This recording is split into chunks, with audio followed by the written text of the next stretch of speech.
This is a very, very special call today because, first of all, we have Mr. Joe Garcia, the ambassador and the founding member of NHT Global. And before I let him talk, I would just like to say that Joe is actually one of the main reasons why I joined NHT Global. And I think this guy he has such a big heart, and he really, really takes care of the people in his organization, which is huge.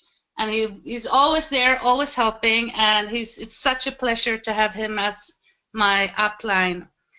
So Joe, he also invited another fantastic man, which is Garth Wright, and he's a pioneer, you would say, in NHT. He's been traveling all over, and he has been building up NHT in a lot of different countries, and he's been to Sweden a couple of times, and he is such a fantastic speaker, and you just have to listen to these two guys. They are amazing.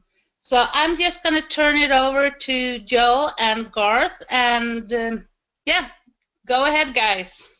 Thank you, Helen. Thank you for the kind introduction. How is everyone today in the NHT world? I'm truly excited about what's going to be transpiring here in the next couple of weeks here in NHT Global. Just to give you a little quick update, the last few Wednesdays, we've had Mao Li, our global ambassador, originally from China, now living her dream life here in Canada. And then we had the great Dan Cato last week, the legendary Dan Cato. So if you missed those two global ambassador tips, you can actually find them on steamteam.ca under Global Ambassador Tips. So you just click on Business Building and then Global Ambassador Tips, and you'll see those incredible two webinars that were done by masters.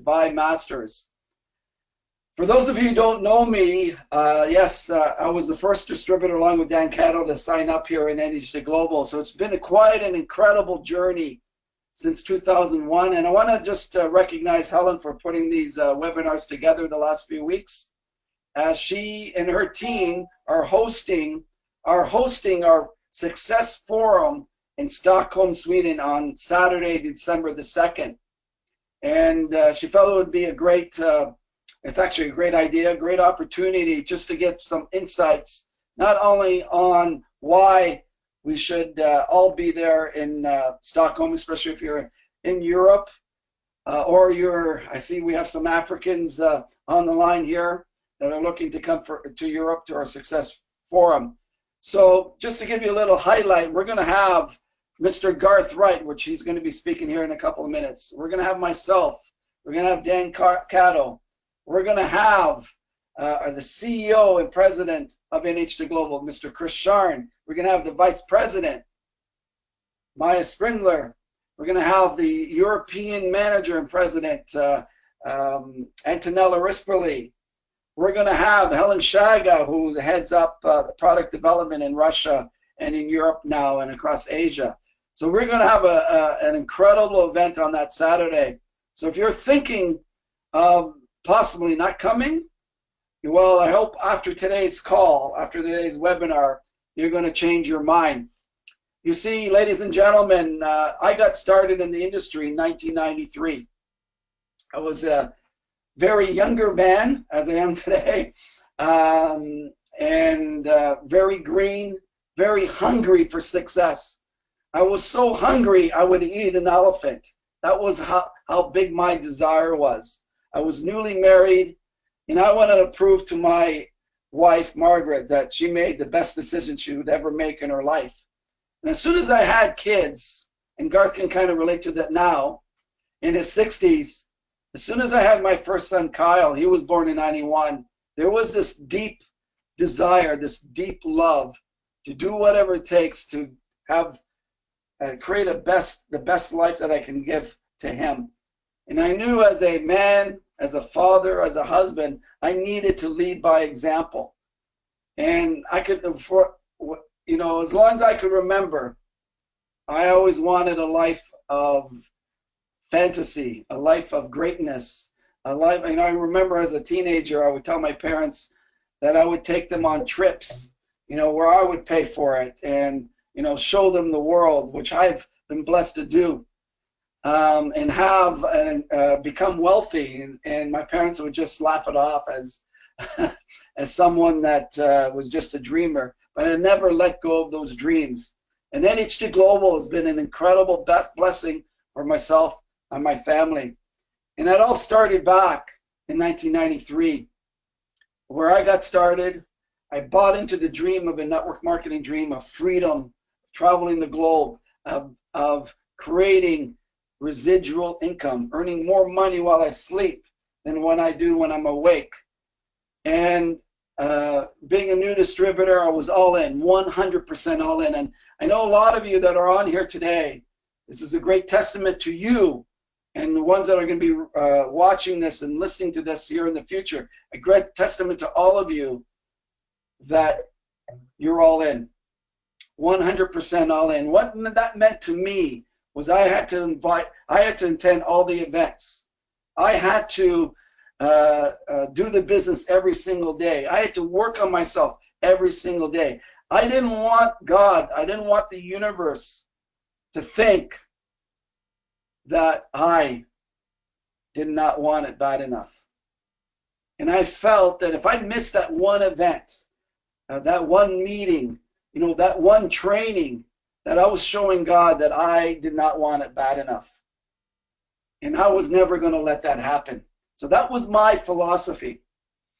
And I remember that first event that I was invited to, similar to what we're having on December the 2nd. And it was in Orlando, Florida.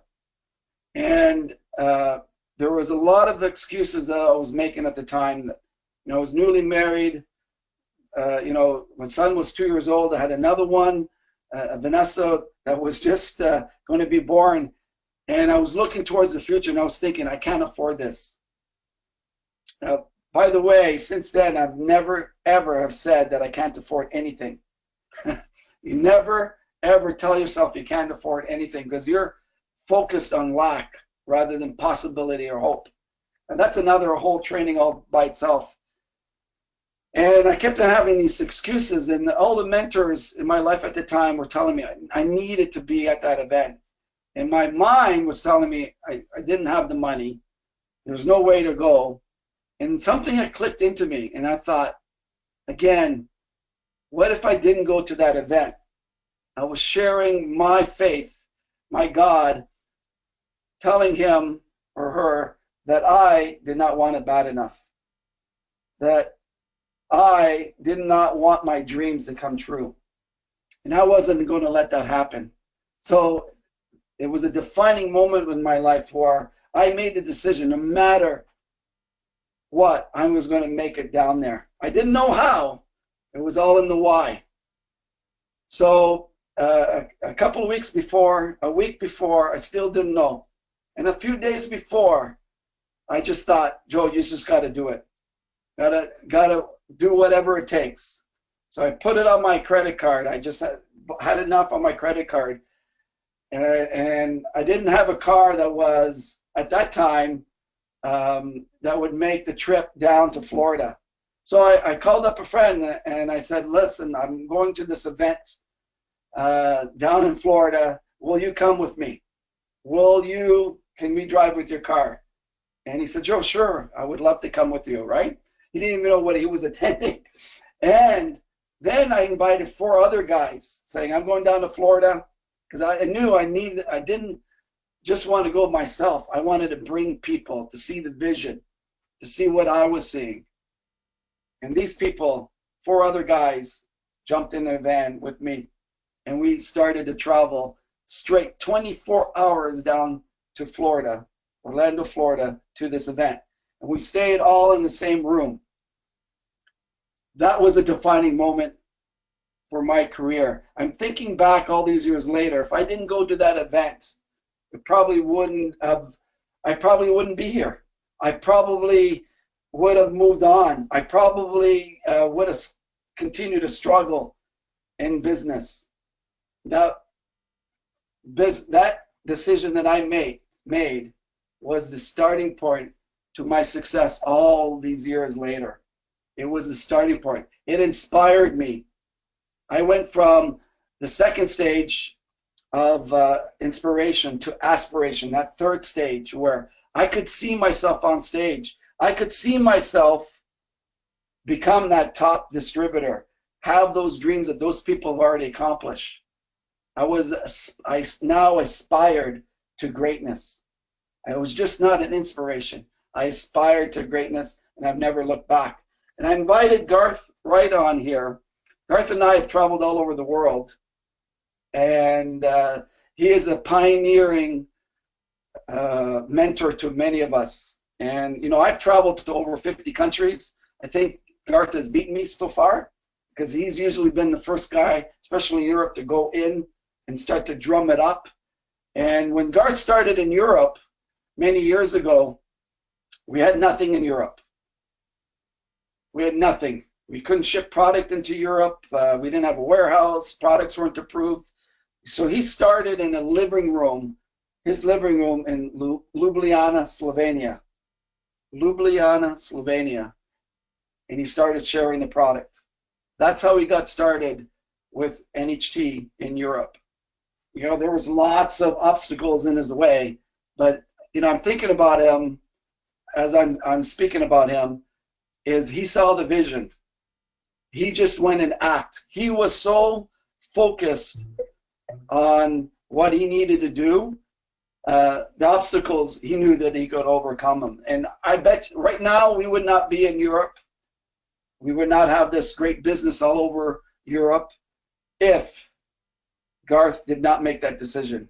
I truly believe that. So I'm going to invite Garth, and he's got some incredible stories of what happened to him when he went to his first event and what changed in him, and then all the events that he has done and some of the stories. So Garth, I'm going to unmute you. Oh, you muted yourself. So Garth, if you can unmute yourself. There you go. Okay. So Garth, I remember the first time you went to Dallas, and we had the opportunity to meet officially. And why don't you start with that? Okay. Actually, the first time that I encountered Joe Garcia was looking at him on stage at an event in the first company in network marketing that I was in. I've been in two companies, one in America and then NHC Global. And Joe and I were actually, it's the only time that this has happened, we were actually at the same level in that company. And so I can say proudly, there was a time when I was at the same level with Joe Garcia in terms of the recognition program. And I heard him speak, and I thought, man, this guy is just going to own Mexico and Canada and every other market that he goes to, because his enthusiasm was really, really amazing. And I didn't get a chance to get to know him personally until I came into NHC Global. And it wasn't actually the Dallas event that was the first time that I got to know Joe.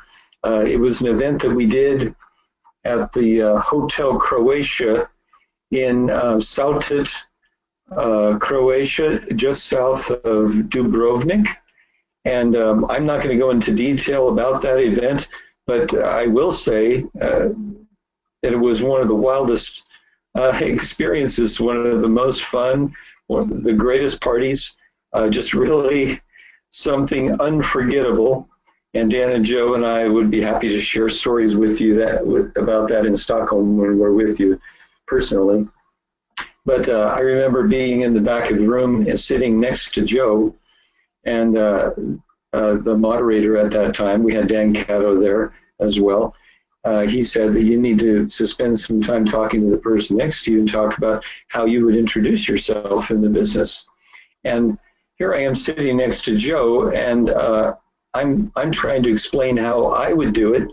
And Joe very gently and in a very nice way pointed out some huge improvements that I could make in my way of introducing myself in the business. And for the first time, I saw a Joe Garcia business card with his smiling face, because he always has his photo in color on his business card. And I'll tell you, when I got back to Ljubljana, Slovenia, one of the first things that I did was go straight to a printer with the best picture I had of me and his advice on what to put on the card. And I got my cards made, and I have had them that way ever since. So that's the first memory of my time with Joe Garcia. Usually my greatest memory of events were when it was the first big event in a new market. And one of my favorite events in Europe was my first trip to Dublin, Ireland. And when I arrived, I arrived at the airport, and a guy named Derek was there. And we're around the same age. And on the way to my hotel, he put in some music on his car. And they were just literally all of my favorite songs from the 70s and the 80s. And we were singing along and sharing stories of our lives. I was really sorry when we got to my hotel because I was having such a great time, but I knew the meeting was going to start almost immediately. And I had to run up to my room and put on my suit and go down to the meeting room. Well, I got to the meeting room at the time that it was supposed to start, and they were still kind of putting things together. There were just a handful of people in the room, and I thought, oh no, this isn't going to work out well. The people aren't here, they're not organized. That was when I encountered the cultural experience of the Irish meeting, which actually quite often starts 45 minutes to an hour after the official start time. And while I was setting up my tripod and my camera, I watched as this room, which was very shallow but extremely wide, I don't know how many people it held, but it held a lot, and it just filled up completely. It was totally packed. And the speakers were standing literally just like a meter from the feet of the people on the front row, because it was so packed with people. I watched great leadership from Sonia as she introduced the speakers for each part of the presentation, and all the speakers were just excellent, really excellent. It was a super high quality presentation. I stayed around for a long time talking to people. I had a great time. I think it was on a Thursday night, because the next day, Derek picked me up at my hotel, and he took me to see the Guinness Brewery Tour. And I've got one of my favorite pictures from my thousands and thousands of pictures from around the world is at the very top of the Guinness building, where they pour you a perfect glass of Guinness, which is really a wonderful experience. Just ask anyone from Ireland. I'm sure they'll confirm that. And that evening, I sat in an Irish pub. I listened to live Irish folk music, surrounded by so many happy people singing these story songs that kind of tell the story of the history of Ireland and the hardships and things they've been through, the battles, and wow, what a wonderful, wonderful country. It's just a place. I wish I had to go there for an event every 2 months, just so that I could spend time in Ireland with the Irish people. It's really wonderful people. I've got great memories too of events and places I really didn't like, but the people were amazing. This was the case in Ulaanbaatar, Mongolia. It's a long story about how that market ever got started. It came through a meeting with a doctor in Palm Springs, California. But anyway, I was convinced that doctor wouldn't give me any choice, but I had to go to Ulaanbaatar, and so I went. And it turned out that what he told me was true, which I didn't believe when he told me beforehand, that they had rented the greatest building in the city of Ulaanbaatar, this super modern building that kind of looks like the Sale building in Dubai. And it's a big office building, and I'm in the largest conference room in the city. There are TV cameras. People are thrusting microphones in front of me, interviewing me. and so on. And the room had a great group of people, and the presentation went on for quite some time with expert doctors speaking and a super presentation. And I just, I had a fabulous time in that room. And then I went out and got in my car. Somebody was driving me back to my hotel. My hotel was only 10 minutes away. And after an hour and a half in the worst traffic I have ever been in my life, I could see my hotel half a block away, and I could tell by the traffic that it was going to take another 30 minutes to get there. I just said, I'm sorry, folks, and I got out of the car and walked to my hotel. So I'm up in my hotel. I wake up the next morning, and I make the horrible mistake of opening the window, because what I hadn't done my research on Ulaanbaatar to discover that this is one of the smoggiest places in the world. I opened my window, I sat back on my bed, I was reading something, and I started coughing really badly, and I realized that in a matter of minutes, my room was just like the city. I slammed the window shut, and I spent most of my time except at meetings in the hotel. But the great thing about that event in memory is that here was this country, obscure city. Most people will never, no matter how much they've traveled, they will never go to Ulaanbaatar. And yet those distributors, almost completely just a group of hardworking ladies, they signed up more than 100 golds in the first 2 months. We didn't have platinum at that time, but they signed up more than 100 golds, even knowing that their product was going to somehow make it from Hong Kong, maybe get through the importer and actually get into their hands. Really tremendous level of commitment. Had I would say a great time with the business, horrible time with the place. Sometimes I remember events because I had a unique experience with distributors outside of the event. And an example of that, and I'm just telling you stories because I love telling stories. I hope you don't mind. But we're heading up in a couple of weeks to one of the great events that we're going to look back on for the rest of our lives in Stockholm. And so I wanted to share with you just a few more stories. An example was the first business presentation in Astana, Kazakhstan. This is the capital of Kazakhstan. Used to be Almaty, but they moved it to the center of the country. It's just flat. It's called the steppes of Mongolia. And there's nothing there except this, this old town and then this new town just shooting up out of the desert. Again, kind of reminds you of Dubai. A lot of very unique architectural structures in Astana. I knew these committed ladies from an event in Novosibirsk that I'll tell you about in a minute. And I had to go and support them. The event was great. The business presentation was in a packed room, about 300 people. The next 2 days, I did training all day long. And finally, at the end of the second day of training, we were exhausted. And I was promised that I was about to have a wonderful experience. So we finished. And these distributors told me, we want to take you in the car to our farm. Well, no one had ever taken me to a farm in network marketing, but we go to this farm and he shows me, I'm walking with some of the leaders, and he shows me some cows and his pigs, prized pigs and different things. And then finally, we get in the car and we go and we park in front of a hut in the distance, just like a little shack, And I had been told by the distributors before I got in the car, bring your swimsuit.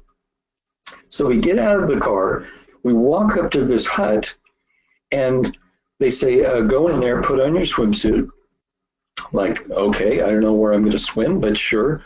I come out of the hut, and they take me to a pier, and I walk down, and through the tall grass in the distance at the end of the pier, there's a pond. And they said, just dive off the pond, get out, and we'll tell you what to do next. So I did that. I got out of the water. It was very refreshing. I walked up and over to the side, there was a little picnic table covered with food. And so they said, eat something before the next step. Then they took me to the shack, which in Russian is called a banya, Russian or Kazakh. It's called a banya, and it is a little shack sauna. But it's not a simple sauna. There's an outer room, then there's a middle room that's hotter and steamier, and then there's the inner room, which is just blazing hot and steamy. I go in there, they tell me to lie down on my stomach, and this guy comes in and he has a tree branch in his hand and he starts beating me on the back. He gets it wet and he's beating me on the back. And for these people, you know, this is just a fantastic pleasure. At first, I wasn't feeling a lot of pleasure. I was just feeling, why is this guy hitting me, you know? But anyway, they beat me, and then they said, okay, time to go back to the pond. So I run to the end of the pier, dive in the water, get out, go eat something, go back into the banya, more beating, back. I did it 6 times. So now I'm full, I'm exhausted. I feel great, though, very refreshed. They say, get in the car, we got to take you someplace. They take me down the road, and in the distance, I see an army tent. I'm in a long military tent in the middle of a farm. They park the car, I go in, and inside this army tent, there's this long banquet table, very elaborate tablecloth and settings and all kinds of cool stuff that they have in that culture for this kind of setting, you know, tons of food, tons of alcohol, and out the back, they're roasting this pig on an open spigot, you know. And so I'm there, and then I look over on the right inside the tent, and there's the table with the television and an old computer. I'm like, what is going on, you know? We're going to watch a movie or something while we have dinner? So we're eating, we're drinking, and out come the microphones, and they turn on the computer, and on this old screen, they're presenting the words, most of it in Cyrillic, which I can't read. And it's karaoke night. And so we are singing and we are dancing and we are eating and we are drinking. And some of the pictures from there I will never show anybody because I looked like, you know, we all just looked hot and sweaty and dazed and smiling and just, I really had the time of my life. But at about 2 o'clock in the morning, I said, I've got to be at the airport at 6. I need some sleep. So they took me to another hut with a little bed. I slept a couple of hours. They took me back to the tent for breakfast. And it was just before 6 when I had to leave. And I go in and I realized all the people at the party, they didn't go home anywhere. They just fell down and dragged blankets over them, slept there, and then got up and started eating breakfast, and off I went to the airport and made my flight. So I've got to say that was one of the most unforgettable experiences I've had in the business. But where did this wonderful group from in Astana, where did they come from? And I want to tell this story. It's a really important story. I think there's lessons in there that have affected me all of my life since that time, so I think you'll appreciate this. At the first event in Novosibirsk, Russia, with Maria Velichko and some other leaders, but it was the first meeting in Novosibirsk, and it was just at the beginning when we were just starting to go out of Moscow and try to reach the biggest country in the world. You know, I mean, I think Russia spans from tip to tip 13 time zones. Nothing can compare, not even Canada. So I go to this event in Novosibirsk, Russia, and it was on a Friday evening. We did a business presentation, and the next day would be a training. When the business presentation was over, I was out in the hallway and I was speaking to some distributors.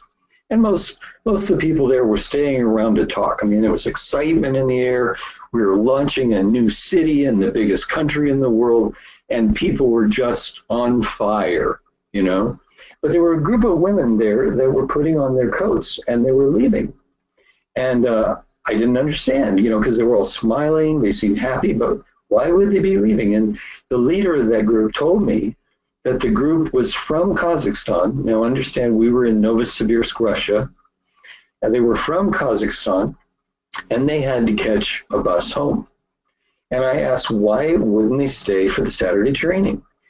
And she said they didn't qualify for it because to be able to go to the training, I'm not talking about just any old training.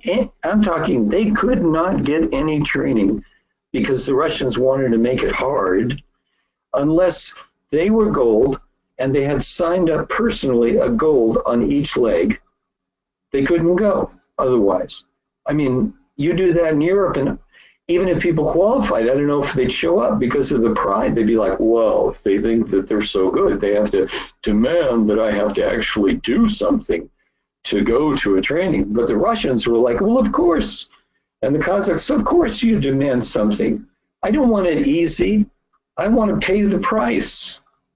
So I asked this leader, how far was the hometown of these ladies? And she said, well, she got to stay around for the training the next day, but she said these women who were leaving, they had traveled 18 hours one way for a 90-minute business presentation. And in an hour, their bus would turn around and go back 18 hours. I don't know if you've ever been on a bus or a train in some parts of Russia and Kazakhstan, not exactly modern, not necessarily with windows that open or with heating or air or a restaurant car or anything. And some sleeping arrangements I wouldn't even want to begin to explain. But they were going to travel. They went 18 hours to get there. They were going 18 hours back after a 90-minute business presentation. I looked at these women as she was explaining. They were all smiling and happy. And I asked why they would possibly do such a crazy thing. I couldn't imagine the discomfort. And the leader told me, Garth, they heard you were coming, and that if they came, they could go back to Kazakhstan and they would be able to launch their country underneath them. And so it didn't matter how long it would take or what the cost, they had to be here. Now, you think about that level of commitment. And Dan and Joe and I could tell you story after story after story of people who have made commitments and paid prices even far beyond that to do this business. And when I think of people who are having second thoughts right now about if they're finally going to buy that ticket and go to Stockholm, oh, it's going to cost this, oh, it's going to take this much of my time and everything. And if you remember the lineup that Joe explained that's going to be at that event, how this could change your life. If you think about 350 million people in Europe and what it means that you can be in that room and that you can be first, whether you're coming from Europe or Africa or wherever you're traveling from, you can be first in the company that's number one in the world in growth. Listen, pay the price. Tell your people, pay the price. Just be there. Don't miss it. Historic, life-changing. You have to go. And you need to bring as many people as possible with you. So I just want to add that in all those countries that I travel to, many of them, Dan Cato and Joe Garcia were right beside me, helping me to launch those markets, doing events and helping me realize how crucial events are in building financial freedom in this business. So that's what I wanted to share, Joe. I hope people can appreciate those stories and what it means. Yeah, so Garth, those women from Novosibirsk, from Kazakhstan that came from Novosibirsk, 90 minutes, yeah. 18 hours, you know, that's commitment. That's all-in attitude. You know, that's the same thing that I experience when I travel 24 hours to Orlando, you know, and that changed my life. That set myself up for success. So when you went to Dallas, and it was really the first time that you saw a big event, from a corporate perspective? What was if you can just travel back in time, what were some of the things that you took home with you?